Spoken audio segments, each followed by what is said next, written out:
The shuttle's ramp hissed as it sank into the Deathworld's jagged black stone, spitting sparks where metal grazed rock. Corbin Kane stepped out, his boots crunching against the brittle ground, gray eyes scanning the horizon. A humid gust carried the stench of decay, sharp enough to sting his nose. Alien spectators, their scales and feathers glinting under a bloated red sun, crowded the viewing platforms, their jeers a low buzz like swarming insects. His lean frame, wiry from years pounding Earth's deserts and tundra, drew sneers. "Fragile mammal," a six-limbed alien hissed, its bioluminescent scales pulsing mockery. Corbin's jaw tightened, but he kept his gaze forward, hands flexing at his sides. Beside him, Dr. Sarah Parker paced, her auburn hair cropped tight, green eyes darting over the crowd. Her tablet glowed faintly in her grip, fingers twitching as she scanned race data. "Ignore them," she muttered, voice low but sharp, like a blade slicing through the humid air. "They've never seen a human run. Let's show them." She adjusted her stance, shoulders squared against the alien officials looming nearby, their insectoid mandibles clicking in disapproval. One, its multifaceted eyes glinting, thrust a data slate at her. "Your species is untested," it rasped. "Sign the waiver. Death is not our liability." Her lips curled, not quite a smile. "He'll outrun your waiver and your doubts." She scrawled her mark, fingers steady despite the official's cold stare. Corbin caught her eye, a flicker of trust passing between them. He rolled his shoulders, muscles coiling like springs, and stepped toward the starting line. The jungle loomed ahead, a tangle of venomous vines and shadowed shapes that moved too purposefully to be plants. The air hung heavy, thick with rot and the distant roar of something hungry. The other racers, scaled, feathered, or clawed, lined up, their tech-augmented suits humming with energy. The alien rival, towering and sleek, its 6 limbs poised like a predator, cast a glowing glance at Corbin. "You'll break before the first biome," Valthor rumbled, voice carrying 17 victories worth of confidence. Corbin didn't reply, but his fingers curled into fists, calluses rough from years gripping frozen rocks or burning sand. Sarah leaned close, her breath warm against his ear. "Pace yourself. They burn out fast. You don't." A horn blared, sharp enough to split the air. The racers surged forward, the jungle swallowing them like a living maw. Vines snapped at Corbin's legs, their barbed tips oozing green venom that sizzled on the ground. He ducked and wove, his loping gait steady, breath measured despite the heat clawing his lungs. Aliens ahead stumbled, their suits sparking as vines snagged servos. One, a feathered sprinter, screeched as a barb pierced its armor, collapsing in a twitching heap. Corbin vaulted over it, boots skidding on slick moss, never breaking stride. Sarah watched from a hovering platform, her tablet streaming live feeds. Her eyes narrowed as she spotted a drone darting low, too precise for a mere camera. "That's not right," she muttered, fingers flying over her screen, hacking into its signal. Data flashed. Coordinates misaligned, markers shifted to lead racers into traps. Her jaw clenched, but she kept her voice steady over the comm. "Veer left now. Avoid the clearing." Corbin swerved without hesitation, dodging a sinkhole that swallowed an alien's mech suit in a spray of acid. Spectators gasped, their murmurs shifting from scorn to confusion. Corbin's pace didn't falter, his lean frame cutting through the jungle like a blade.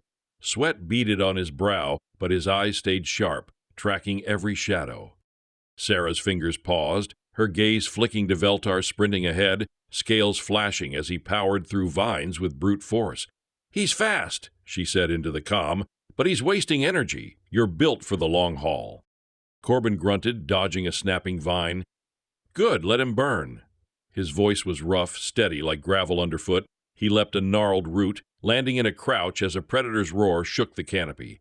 The jungle seemed to pulse, alive and hostile, but he moved like he'd run its paths before. Earth's wildfires and blizzards had carved him for this. Every scar, every callus a lesson in survival.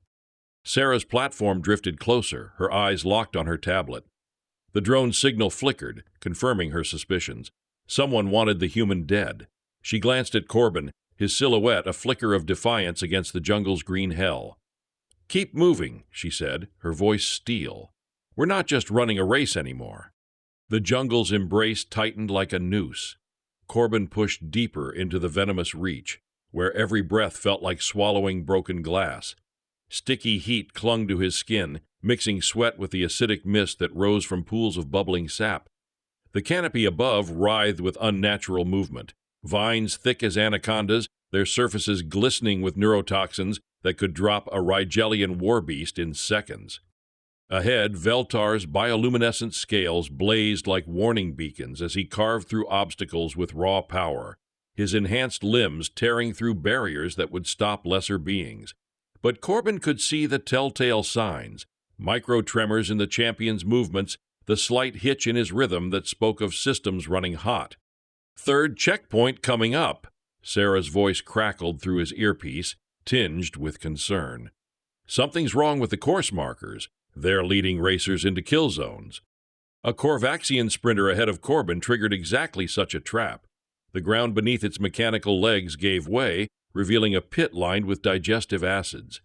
Its death scream echoed through the jungle as expensive enhancement gear dissolved into sparking slag. Corbin sidestepped the trap without breaking stride, his earth-trained instincts reading the subtle signs, the too-perfect circular depression, the absence of jungle growth around its edges. "How did you?" Valthor's rumbling voice carried genuine surprise as he glanced back, seeing the human navigate hazards that had claimed 3 racers in as many minutes. "I run where things want to kill me," Corbin replied simply, ducking under a mouthflower that snapped shut with bone-crushing force. "This is just Tuesday." Sarah's fingers flew across her tablet, diving deeper into the race's data streams. What she found made her blood run cold. "Corbin, the course isn't just rigged, it's adaptive. Someone's actively redirecting hazards toward specific runners." She paused, watching a thermal bloom on her screen. "Guess who's the primary target?" A massive shape crashed through the canopy, a saurian stalker, 12 feet of prehistoric nightmare, with jaws that could shear through starship hulls. Its yellow eyes locked onto Corbin with predatory intelligence, muscles bunching for a killing lunge. The crowd's roar became a collective gasp as the beast's claws dug furrows in the jungle floor. Corbin didn't run. He planted his feet and waited, gray eyes calculating distance and timing with surgical precision. The stalker lunged, and Corbin stepped aside at the last possible second, letting momentum carry the beast past him into a tangle of razor-wire vines. The predator's roars turned to anguished howls as neurotoxins flooded its system. "Toriator," Sarah breathed, admiration coloring her voice. "Where did you learn that?" "Bulls in Pamplona," Corbin said, already moving again. Same principle, bigger teeth. The alien crowds fell silent. The soft-skinned human hadn't just survived, he'd turned the jungle's own weapon against itself.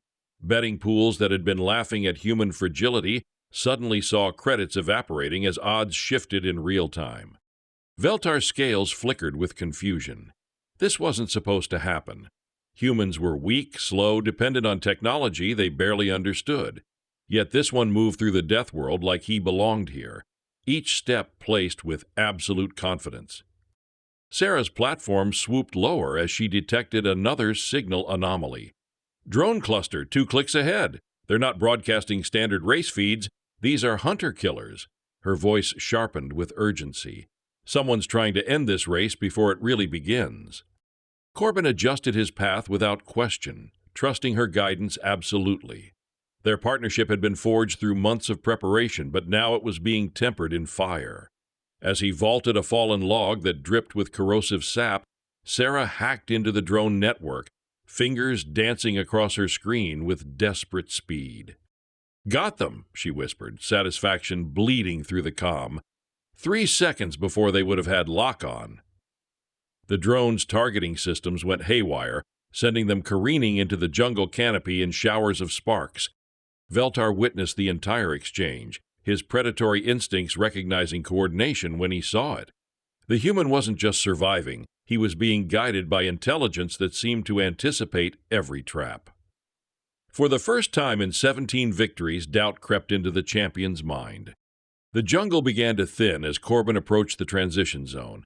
Behind him, the venomous reach had claimed 8 racers, their enhancement suits scattered like expensive bones across the forest floor.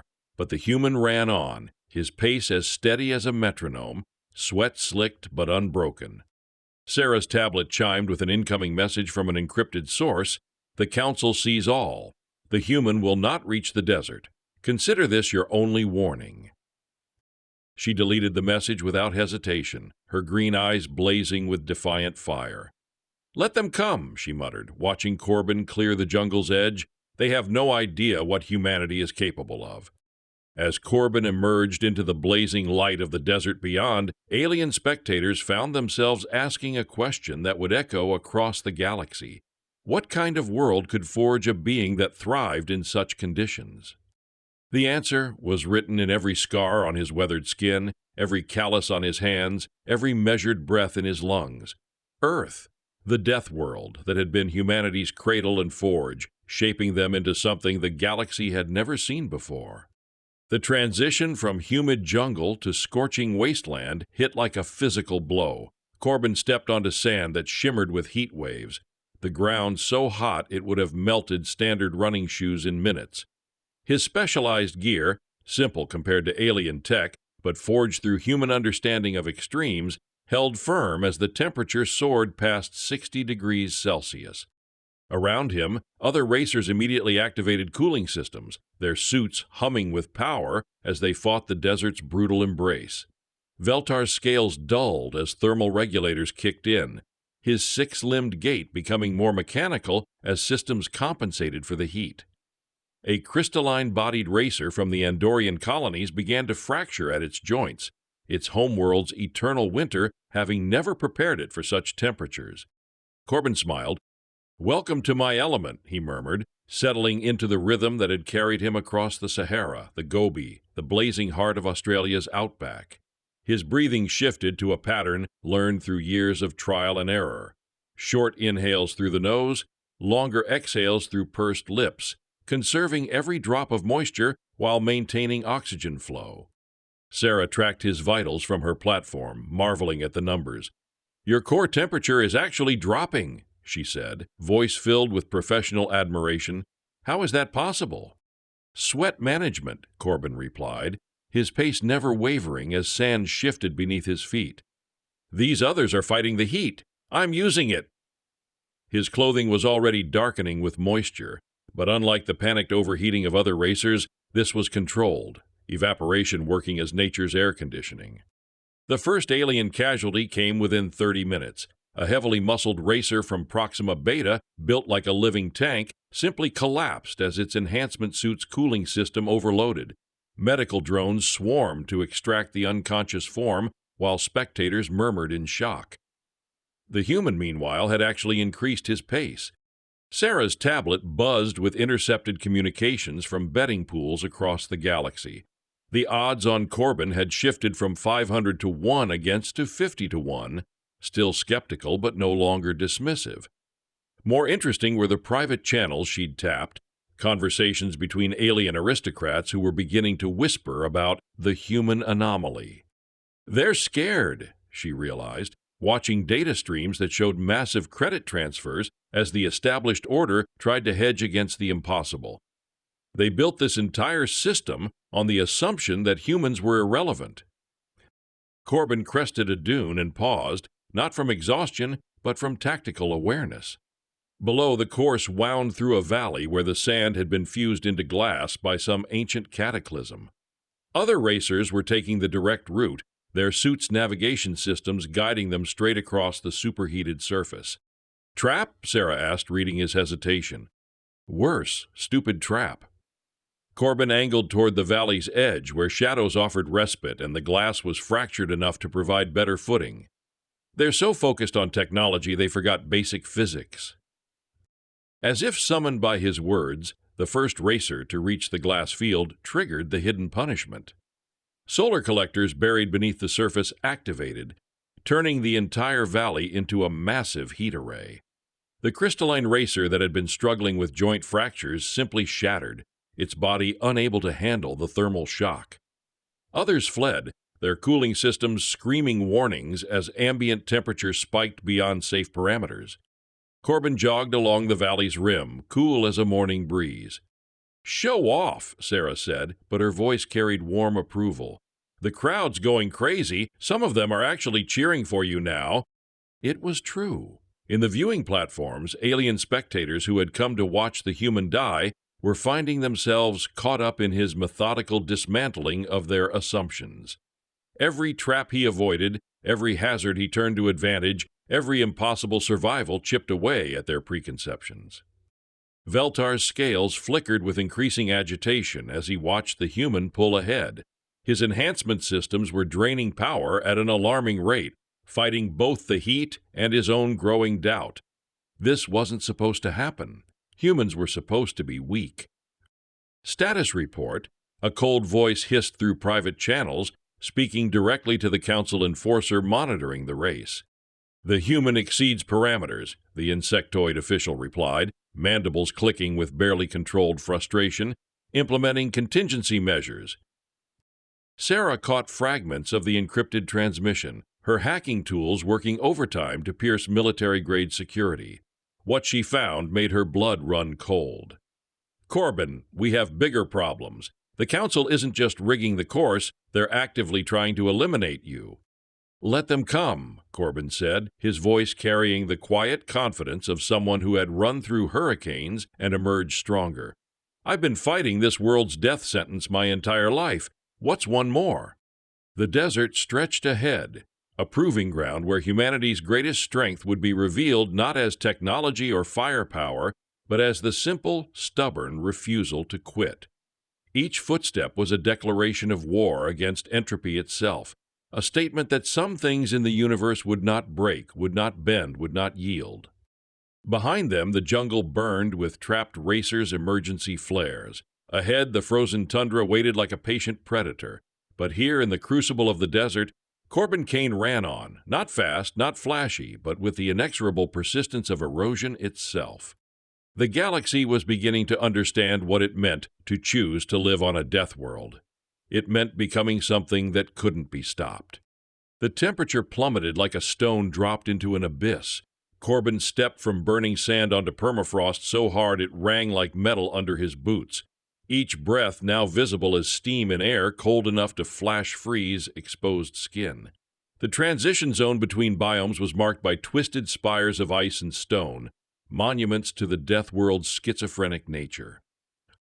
Around him, the surviving racers, now fewer than half the original field, struggled with the radical temperature shift. Valthor's scales had gone dark, conserving heat while his systems recalibrated. A methane-breathing racer from the outer rim found its respiratory equipment clogging with ice crystals, forcing emergency purges that sounded like mechanical death rattles. Corbin felt the familiar bite of Arctic air and smiled. Alaska had taught him well. Wind's picking up, Sarah observed from her platform, which now sported additional heating elements. Weather sensors show a major storm system approaching from the northwest. As if summoned by her words, the first gusts hit. Horizontal sheets of ice crystals driven by winds that could strip flesh from bones in minutes. Other racers immediately sought shelter, their navigation systems highlighting the scattered emergency bunkers placed along the course. Corbin turned into the wind and kept running. "Are you insane?" Valthor's voice crackled through comms, the champion having taken refuge behind an ice-carved boulder. "Nothing survives in the open during an ice storm." "I do," Corbin replied simply, his stride adjusting to accommodate the wind's push and pull. His clothing, layers built for efficiency rather than warmth, trapped body heat while allowing moisture to escape, preventing the deadly accumulation of ice. Every piece of gear had been tested in Earth's harshest conditions, where failure meant death rather than embarrassment.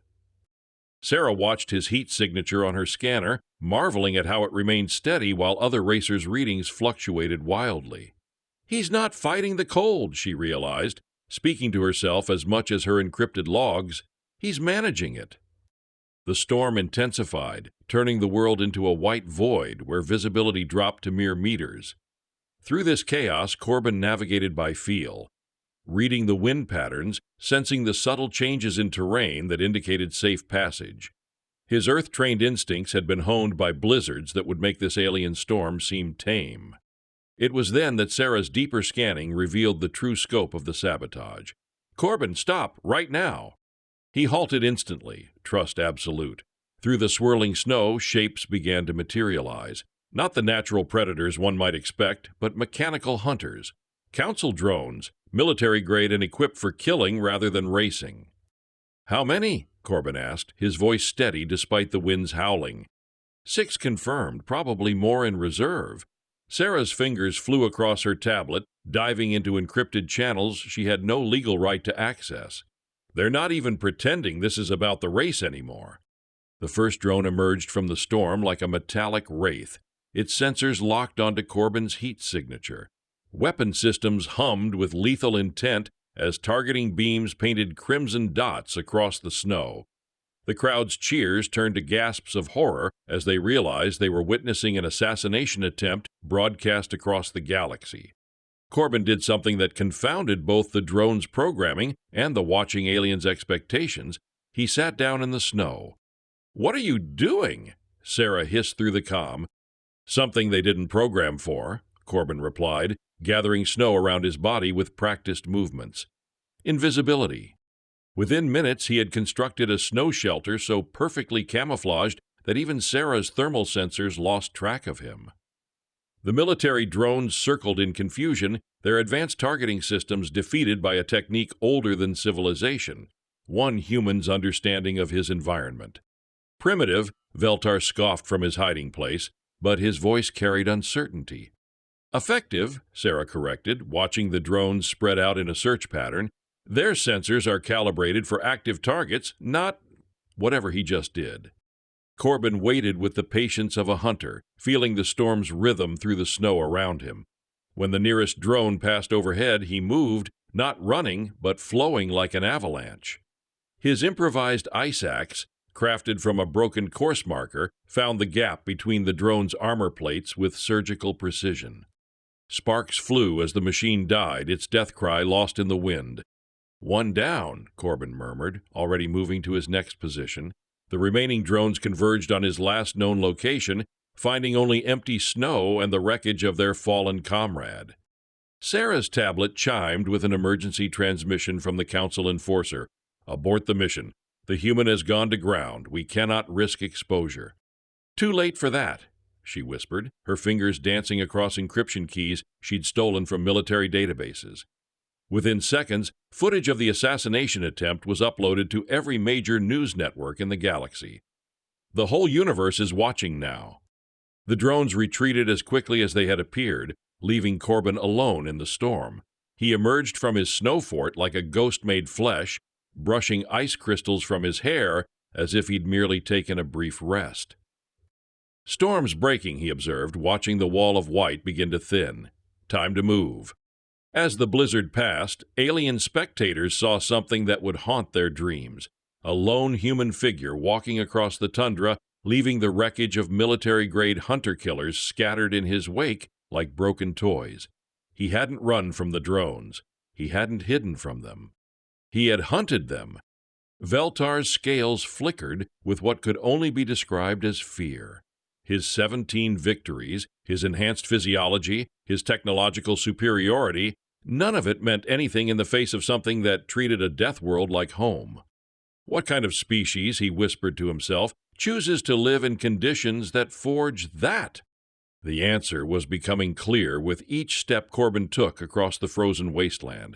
Humanity hadn't just survived on their Deathworld, they had been shaped by it, tempered by it, made into something that could look at a galaxy full of predators and see only another Tuesday.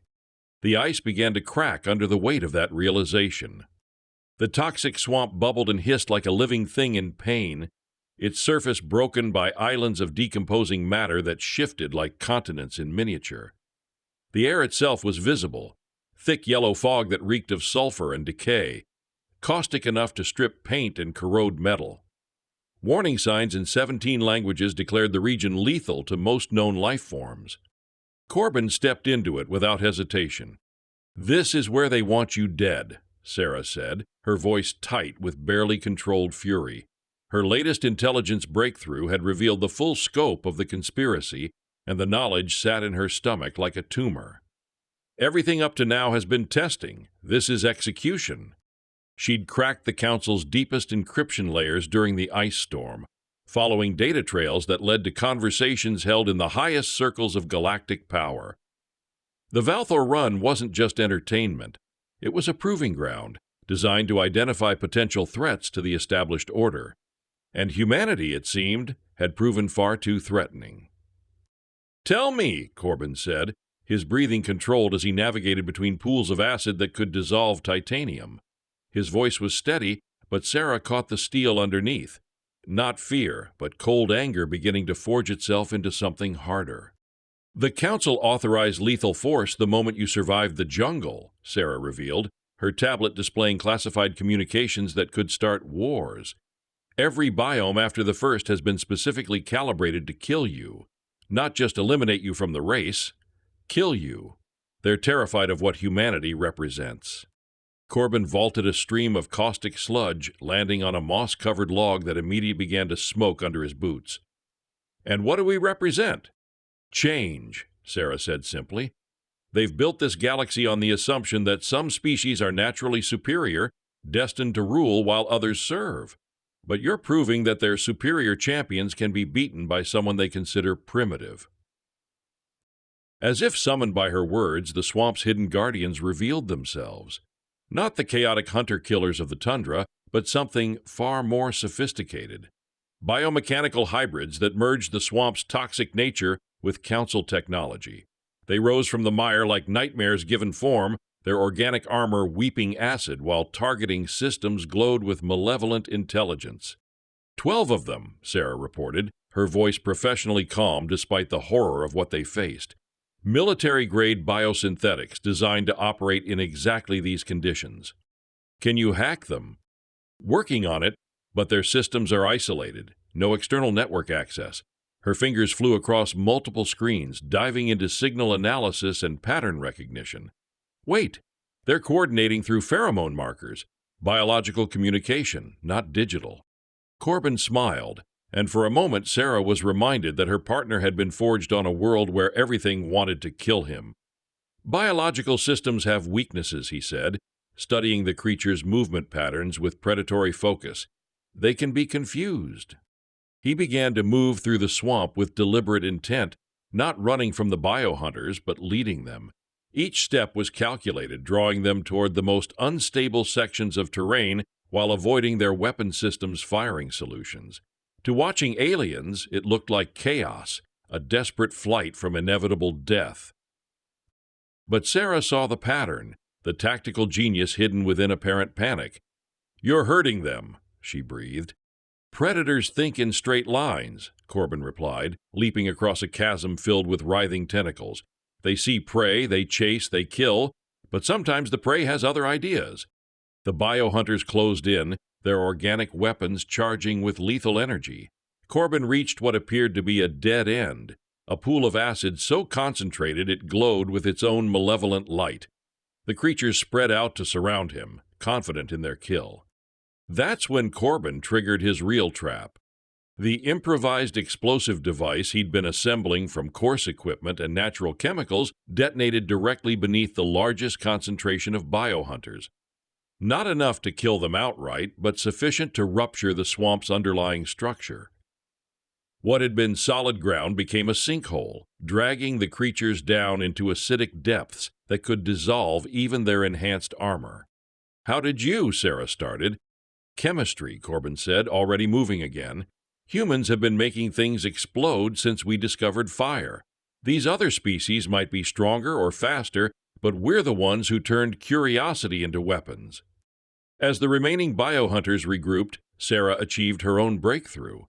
"Got them," she announced with savage satisfaction. "Their coordination network is disrupted, and I'm broadcasting everything to the galactic news feeds. The whole universe is seeing this now." The revelation sent shockwaves through the viewing platforms. Alien spectators who had come to watch a sporting event found themselves witnessing an attempted assassination, broadcast live across every major network. The Council's carefully maintained facade of impartiality crumbled in real time as evidence of their conspiracy spread like wildfire. In private boxes reserved for the galaxy's elite, emergency meetings convened. Credit markets fluctuated wildly as the implications became clear. If humans could survive this, if they could not only endure but triumph over deliberate attempts at elimination, what did that mean for the established order? Corbin reached the swamp's exit as the biohunter's remains sank into the acidic depths. His clothing was corroded in places, and toxic fumes had left him breathing hard, but he was alive. More than alive, he was defiant. "They're going to try again," Sarah warned, monitoring council communications that grew more frantic by the minute. "This was supposed to be the end of it, but you've just made them desperate." "Good," Corbin said, his gray eyes reflecting a hardness that spoke of decisions made and bridges burned. "Let them come with everything they have. I want the galaxy to see exactly what humanity becomes when we're pushed too far." The swamp bubbled behind them, toxic and alien and hostile, but it hadn't stopped him. Nothing had stopped him, and in that simple, stubborn fact lay a truth that would reshape the balance of power among the stars. Some things, once awakened, could not be put back to sleep. The toxic swamp gave way to crystalline formations that jutted from the ground like frozen lightning, their surfaces reflecting the Deathworld's red sun in fractured rainbows. Corbin moved between them with fluid grace, his body showing the accumulated wear of 4 biomes, but his spirit burning brighter than ever. Behind him, the evidence of the Council's assassination attempt was being dissected by news agencies across the galaxy. Sarah's platform had transformed into a mobile broadcast center, multiple screens showing feeds from news networks, betting pools, and social forums that buzzed with unprecedented activity. "The Zaloxian Broadcasting Network is calling it the human revelation," she reported, satisfaction evident in her voice. "The Andromedan Free Press wants an exclusive interview. Even the Council's own propaganda channels can't ignore this anymore." The biohunters' attack had crossed a line that couldn't be uncrossed. What had been dismissed as an underdog story was now galactic scandal, and Corbin Kane had become something far more dangerous than a mere athlete. He had become a symbol. "Movement ahead," Corbin observed, spotting figures emerging from behind the crystal formations. Not drones this time, but actual council agents, insectoid enforcers whose black exoskeletons gleamed with military modifications. "They're not even pretending this is about the race anymore." "Broadcast is live to 7 billion viewers," Sarah announced, her voice carrying a broadcaster's trained clarity. "The whole galaxy is watching. They can't cover this up." The lead enforcer stepped forward, mandibles clicking with barely controlled rage. "By authority of the Galactic Council, this event is terminated. The human contestant will be removed for his own safety." Corbin planted his feet, gray eyes steady as stone. "My safety isn't your concern. I'm finishing this race." "You misunderstand," the enforcer rasped. "This is not a request." The agents moved with mechanical precision, their enhanced reflexes and superior numbers making the outcome seem inevitable. But they had made the same mistake as every other alien Corbin had faced. They assumed that superior technology would triumph over human adaptability. Corbin didn't fight them, he ran. But this wasn't retreat, it was tactical repositioning. He flowed between the crystal formations like water, using their reflective surfaces to confuse the agents' targeting systems. Each surface bounced sensor readings in multiple directions, creating false heat signatures and phantom movements that overwhelmed their advanced tracking. "Primitive human is using the terrain," one agent reported, frustration evident in its mechanical voice. "All terrain is my terrain," Corbin replied, his voice carrying to the broadcasting equipment through Sarah's amplification. "That's what it means to come from a death world." Sarah watched the tactical display with professional admiration. "You're not just evading them, you're teaching a master class in environmental warfare." Her fingers danced across controls, ensuring every moment was captured and transmitted. "The military academies are going to study this for centuries." The crystal maze became a three-dimensional chess game, with Corbin as the sole piece that could move through all dimensions. He used thermal vents to mask his heat signature, acoustic properties to throw his voice, even the angle of reflected sunlight to temporarily blind pursuing agents. Each tactic was simple, elegant, and completely outside their tactical programming. How is he doing this? Valthor wondered aloud, watching from a safe distance as the Council's elite forces were systematically outmaneuvered by a single human. His 17 victories suddenly seemed less impressive. "He's thinking like prey," Sarah explained for the benefit of the live audience. But prey that survived long enough to become the hunter. Every move he makes serves multiple purposes: escape, misdirection, and positioning for the next phase. That next phase came when Corbin reached the maze's center, where a towering crystal spire rose like a natural monument. The Council agents converged on his position, confident they had him trapped. What they found was something that would be replayed in tactical training simulations for generations. Corbin had turned the spire into a resonance weapon. Using fragments of course equipment and his understanding of crystalline structures, he had created a harmonic feedback loop. When struck at precisely the right frequency, the entire formation began to vibrate with sympathetic resonance. The sound was beyond hearing, but its effects were immediate. The agents' sophisticated sensor systems overloaded, their communication networks dissolved into static, and their coordination collapsed into chaos. "Physics lesson courtesy of Earth," Corbin announced to his global audience, already moving toward the maze's exit as the crystal formation sang its alien song. "We might not have the fanciest technology, but we understand how the universe actually works." The broadcasting networks exploded with commentary. Military analysts struggled to explain how a single human had neutralized a Council strike team without firing a shot.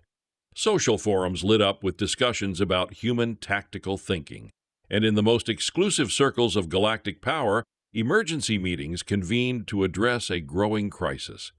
"The betting pools have gone insane," Sarah reported, monitoring financial networks alongside news feeds. "Some species are pulling their reserves out of Council banks. Others are trying to establish diplomatic contact with Earth." Corbin reached the transition point to the next biome, a volcanic region where lava flows created a hellscape that would test even his remarkable endurance. But something had changed in his bearing, a subtle shift that Sarah recognized immediately. "You're not just trying to finish the race anymore," she observed. "No," Corbin agreed, his voice carrying a weight that spoke of purposes beyond personal achievement. "I'm trying to finish a revolution." The crystal maze fell silent behind them, its alien song fading into memory, but the echoes of what had happened there would reverberate across the galaxy, changing everything about how species viewed each other and what it meant to be strong. In the viewing platforms, alien spectators found themselves asking questions that would have been unthinkable hours earlier. What if strength wasn't just about technology? The ice began to crack under the weight of that realization. The toxic swamp gave way to crystalline formations that jutted from the ground like frozen lightning, their surfaces reflecting the Deathworld's red sun in fractured rainbows. Corbin moved between them with fluid grace, his body showing the accumulated wear of 4 biomes, but his spirit burning brighter than ever. Behind him, the evidence of the Council's assassination attempt was being dissected by news agencies across the galaxy. Sarah's platform had transformed into a mobile broadcast center, multiple screens showing feeds from news networks, betting pools, and social forums that buzzed with unprecedented activity. "The Zoloxian Broadcasting Network is calling it the human revelation," she reported, satisfaction evident in her voice.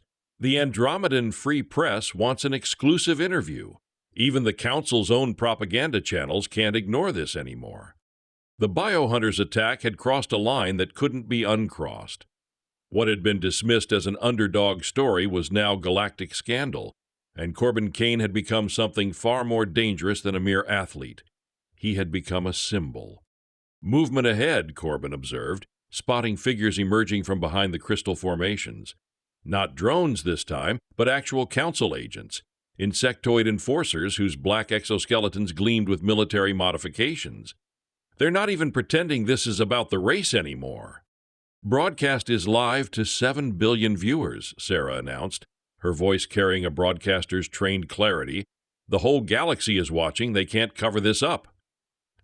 The lead enforcer stepped forward, mandibles clicking with barely controlled rage. "By authority of the Galactic Council, this event is terminated. The human contestant will be removed for his own safety." Corbin planted his feet, gray eyes steady as stone. "My safety isn't your concern. I'm finishing this race." "You misunderstand," the enforcer rasped. "This is not a request." The agents moved with mechanical precision, their enhanced reflexes, and superior numbers, making the outcome seem inevitable. But they had made the same mistake as every other alien Corbin had faced. They assumed that superior technology would triumph over human adaptability. Corbin didn't fight them, he ran. But this wasn't retreat. It was tactical repositioning. He flowed between the crystal formations like water, using their reflective surfaces to confuse the agents' targeting systems. Each surface bounced sensor readings in multiple directions, creating false heat signatures and phantom movements that overwhelmed their advanced tracking. Primitive human is using the terrain, one agent reported, frustration evident in its mechanical voice. All terrain is my terrain, Corbin replied, his voice carrying to the broadcasting equipment through Sarah's amplification. That's what it means to come from a death world. Sarah watched the tactical display with professional admiration. You're not just evading them, you're teaching a masterclass in environmental warfare. Her fingers danced across controls, ensuring every moment was captured and transmitted. The military academies are going to study this for centuries. The crystal maze became a three-dimensional chess game, with Corbin as the sole piece that could move through all dimensions. He used thermal vents to mask his heat signature, acoustic properties to throw his voice, even the angle of reflected sunlight to temporarily blind pursuing agents. Each tactic was simple, elegant, and completely outside their tactical programming. How is he doing this? Valthor wondered aloud, watching from a safe distance as the Council's elite forces were systematically outmaneuvered by a single human. His 17 victories suddenly seemed less impressive. He's thinking like prey, Sarah explained for the benefit of the live audience, but prey that survived long enough to become the hunter. Every move he makes serves multiple purposes: escape, misdirection, and positioning for the next phase. That next phase came when Corbin reached the maze's center, where a towering crystal spire rose like a natural monument.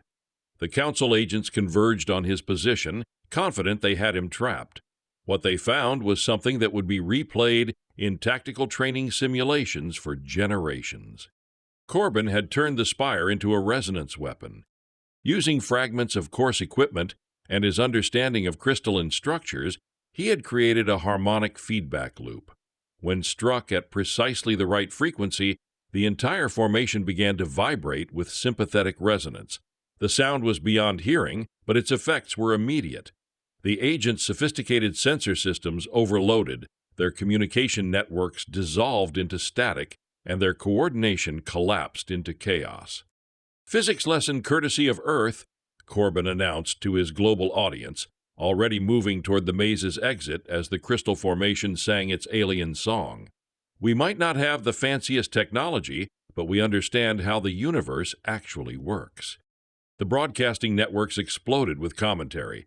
Military analysts struggled to explain how a single human had neutralized a Council strike team without firing a shot. Social forums lit up with discussions about human tactical thinking. And in the most exclusive circles of galactic power, emergency meetings convened to address a growing crisis. "The betting pools have gone insane," Sarah reported, monitoring financial networks alongside news feeds. "Some species are pulling their reserves out of Council banks. Others are trying to establish diplomatic contact with Earth." Corbin reached the transition point to the next biome, a volcanic region where lava flows created a hellscape that would test even his remarkable endurance. But something had changed in his bearing, a subtle shift that Sarah recognized immediately. "You're not just trying to finish the race anymore," she observed. "No," Corbin agreed, his voice carrying a weight that spoke of purposes beyond personal achievement. "I'm trying to finish a revolution." The crystal maze fell silent behind them, its alien song fading into memory. But the echoes of what had happened there would reverberate across the galaxy, changing everything about how species viewed each other and what it meant to be strong. In the viewing platforms, alien spectators found themselves asking questions that would have been unthinkable hours earlier. What if strength wasn't about technology or enhancement, but about something more fundamental: the will to survive, the ability to adapt, the refusal to be broken? What if the species they had dismissed as primitive was actually something far more dangerous, a force of nature shaped by a world that demanded the absolute best from its inhabitants. The volcanic region stretched before them, a landscape of fire and death. But for the first time, Corbin didn't feel the weight of a death sentence. He felt the heat of a forge. The air shimmered with heat, the ground glowing orange beneath rivers of molten rock. The volcanic biome was a testament to the planet's violent birth, a place where the very elements seemed to be at war with each other. For most species, it was an instant death zone. For Corbin, it was just another Tuesday. His specialized suit, designed to withstand temperatures that would melt lesser metals, hummed softly as it regulated his internal environment. But even with the technology, it was his training that mattered most. The breathing techniques that allowed him to process oxygen in the superheated air, the mental discipline that kept him focused despite the overwhelming sensory assault. "The Council is in full panic mode," Sarah reported, her voice calm despite the chaotic data streams flashing across her screens. "Their agents are being recalled, their propaganda networks are collapsing, and their financial holdings are in free fall. You've broken them, Corbin, not just physically, but politically." "Then they'll be desperate," Corbin replied, his eyes scanning the landscape for the subtle signs of danger. "And desperate species are dangerous species." As if to confirm his words, the ground began to tremble, not from tectonic activity, but from something far more deliberate. From the depths of the lava flows, mechanical behemoths began to emerge, war machines unlike anything seen before in the Valthor Run. "They've deployed their heavy artillery," Sarah said, her voice tightening. "These aren't race obstacles, Corbin. These are designed to fight wars." The machines were colossal, towering over the landscape like mobile fortresses. Their armor glowed with heat-resistant alloys, their weapon systems bristling with energy cannons and projectile launchers. They moved with terrifying speed for their size, their treads carving through the lava flows as if they were nothing more than puddles. "How many?" Corbin asked, his voice steady. "3 confirmed with more inbound," Sarah replied, her fingers flying across her console as she tried to gather intelligence. "Their targeting systems are linked, their armor is impenetrable to anything we've seen so far, and their firepower— Corbin, their firepower could level cities." "Then we don't fight them head-on," Corbin said, his mind already racing through tactical options. "We make them fight the environment." He began to move with a speed that belied the heat and the danger, using the terrain to his advantage in ways that the machine's programming couldn't comprehend. He led them through narrow canyons where their size became a liability, across unstable lava flows where their weight threatened to sink them, and into areas of intense thermal activity where their cooling systems struggled to keep up. "You're hurting them again," Sarah realized, watching his movements with a mixture of awe and terror. "But this time the stakes are far higher." "The principle is the same," Corbin replied, his voice echoing across the volcanic landscape. "Find their weaknesses, exploit their strengths against them. It's how humanity has survived for millennia." As the machines pursued him, their weapons systems unleashed a barrage of fire that turned the landscape into an inferno. But Corbin moved like a ghost, anticipating their every move, using the heat waves and the smoke to mask his position. He wasn't just surviving, he was turning the volcanic biome into his own personal hunting ground. "Their targeting systems are overheating," Sarah reported, a note of triumph creeping into her voice. "Their armor is starting to buckle under the extreme temperatures, and their mobility is severely restricted. You're winning, Corbin. You're actually winning." But Corbin knew that the battle was far from over. The machines were powerful, relentless, and backed by a council that was desperate to reclaim its authority. And as he reached the heart of the volcanic region, he saw what the council had in store for him next. It was a weapon unlike anything he had ever faced, a device that seemed to defy the laws of physics. It hovered above a lake of molten lava, its surface shimmering with an energy field that distorted the very air around it. It was a gravity weapon, capable of manipulating the fundamental forces of the universe. "What is that thing?" Corbin asked, his voice filled with a rare note of uncertainty. I don't know, Sarah admitted, her fingers flying across her console as she tried to decipher the device's workings. But I'm picking up energy readings that are off the charts. Corbin, I don't think we can beat it. Then we don't beat it, Corbin said, his voice hardening with determination. We destroy it. He began to move toward the weapon, his body radiating a heat that rivaled the lava around him. He wasn't just running a race anymore. He was running a gauntlet, a trial by fire that would determine the fate of humanity. The machines converged on his position, their weapon systems firing with renewed intensity. But Corbin ignored them, his focus fixed on the gravity weapon. He knew that if he could reach it, if he could somehow disable it, he could turn the tide of the entire conflict. And as he ran, he thought of Earth, the Deathworld that had forged him, the planet that had taught him how to survive against impossible odds. He thought of the deserts and the tundras, the jungles and the swamps, the volcanoes and the storms. He thought of the billions of humans who had lived and died on that world, who had faced down extinction time and time again. And he realized that he wasn't just running for himself, he was running for all of them. He reached the gravity weapon, his body battered and burned, but his spirit unbroken. He didn't know how to disable it, but he knew that he had to try. He leapt onto its surface, his hands finding purchase on its shimmering energy field. And then he did something that no one, not even Sarah, could have predicted. He began to absorb its energy.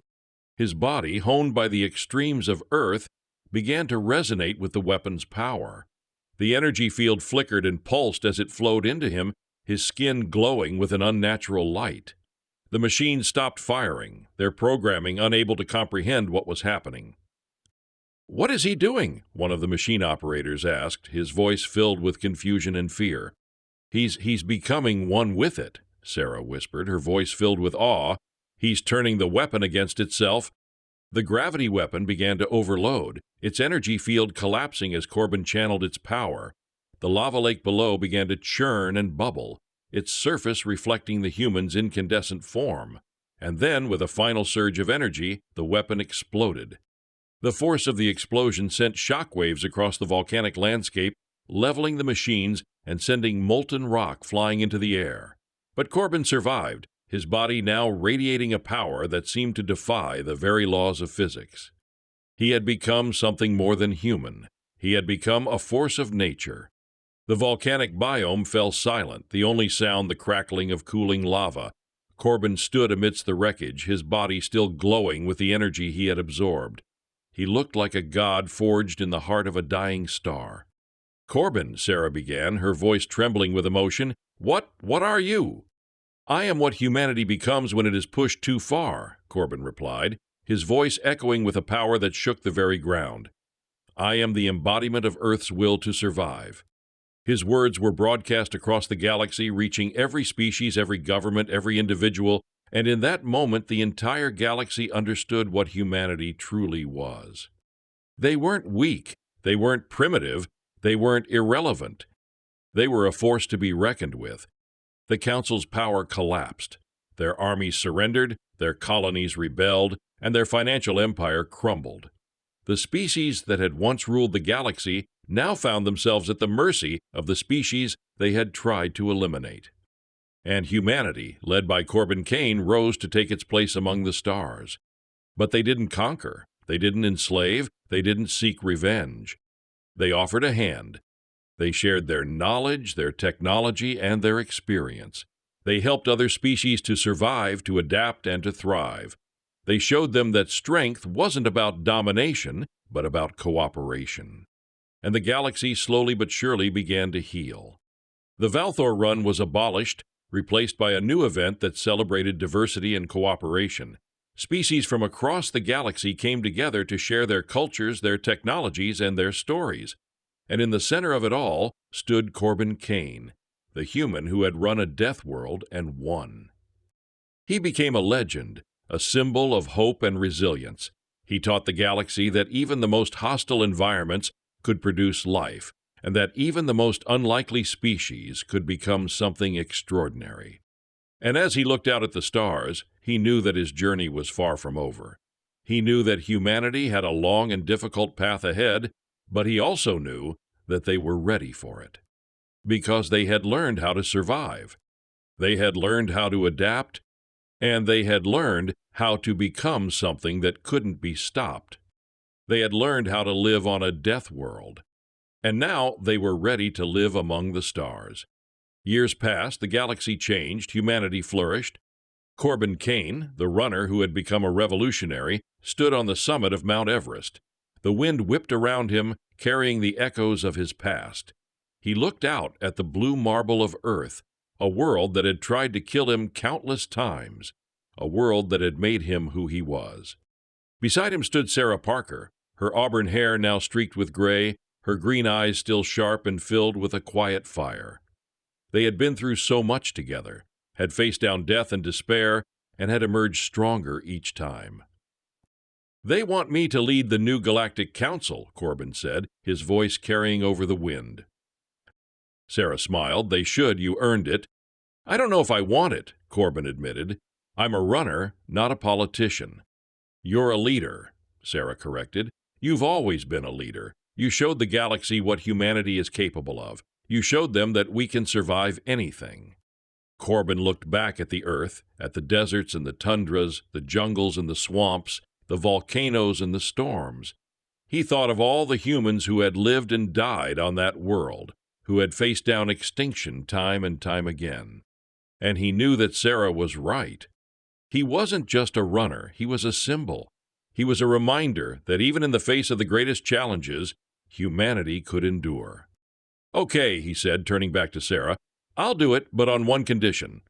"What's that?" Sarah asked, her eyebrows raised. "We make sure that no species ever has to run a death world again," Corbin said, his voice filled with a quiet determination.